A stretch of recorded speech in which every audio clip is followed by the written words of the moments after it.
Rapatriement des 13 étudiants sénégalais de Wuhan, Maître Wade met en demeure Macky. C'est le titre qui barre la une de Sud Quotidien de ce vendredi 14 février 2020. L'ancien président de la République, Maître Abdoulaye Wade, jette un pavé dans la mare de son successeur Macky Sall. En effet, d'après le quotidien du groupe Sud Communication, il exige le rapatriement immédiat de nos compatriotes qui se trouvent à Wuhan, épicentre de l'épidémie du coronavirus.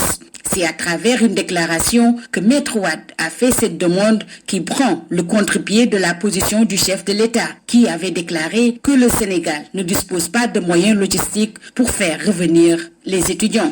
Interpellé sur la sortie de l'ancien président, Momar Thiam souligne dans Sud Quotidien que cette sortie n'est pas fortuite. Selon l'expert en communication politique, le président Wade a pris du temps pour observer les réactions et se mettre du côté de l'opinion sur cette épidémie. Le coronavirus, Macky Wade, c'est à lire à la première page de l'évidence qui écrit sans embâche, Maître Wade est pour le rapatriement des étudiants sénégalais vivant à Wuhan dont les populations vivent dans un isolement à cause de l'épidémie du coronavirus qui s'y est propagée à des proportions inquiétantes. Restons avec la prise de position de Maître Wade pour le rapatriement des Africains de Chine avec Tribune qui titre sur Maître Wade déménage à Wuhan. Lui qui veut voir au Sénégal les 13 étudiants. Gorgui préconise toutefois de le faire avec précaution afin de ne pas exposer les Sénégalais au risque du coronavirus. Parlons de politique à présent avec Vox Populi qui affiche à sa une statut spécial pour Dakar,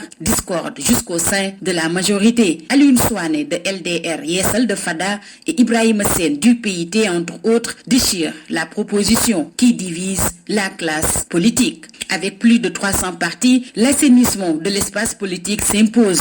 Intime conviction de Direct News. D'après nos confrères, le Sénégal compte le plus de partis politiques au mètre carré dans le monde. Intéressons-nous aux nombreux cas d'actes criminels au Sénégal. La nouvelle loi sur la sécurité intérieure est passée au peigne fin par Dakar Times, qui dégage quelques axes pour mieux cerner la problématique sécuritaire du pays et la violence devenue une gangrène dans certains quartiers. L'enquête va au-delà et souligne le mutisme des enfants victimes de violences sexuelles et titre sur les raisons de l'omerta. Pour le psychosociologue Dr Ismaël Sen, les enfants victimes communiquent à leur manière. C'est aux adultes d'être en mesure de décrypter les symptômes. Parlons toujours de violences sexuelles dont les enfants sont victimes avec l'AS, qui rapporte l'horreur à Rosso. Une fillette de 4 ans a été ligotée, violée et tuée. L'AS nourrit le secteur du pétrole, les arrêts récurrents de la SAR, les dettes de l'État et l'autoritarisme du directeur général de Petrosen. D'ailleurs, les travailleurs du pétrole donnent un ultimatum d'une semaine à l'État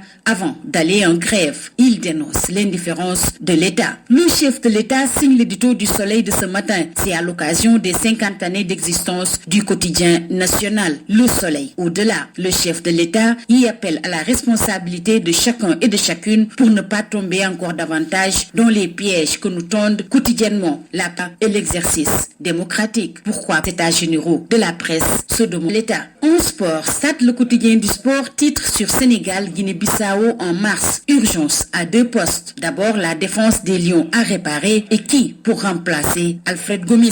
En basket, Stade le quotidien du sport rapporte que Boniface Ndong est confirmé par la Fédération sénégalaise de basketball comme sélectionneur des Lions. Terminons par Sunulamb. Modou Lo Ama, Luc arrêté. Négociation au point mort, un report plane sur le combat royal. Luc est en prison depuis 58 jours et Raïba de déclarer seul Luc Nicolaï peut décompter la situation. Sans lui, ce sera très difficile. C'est tout. À vous, journée.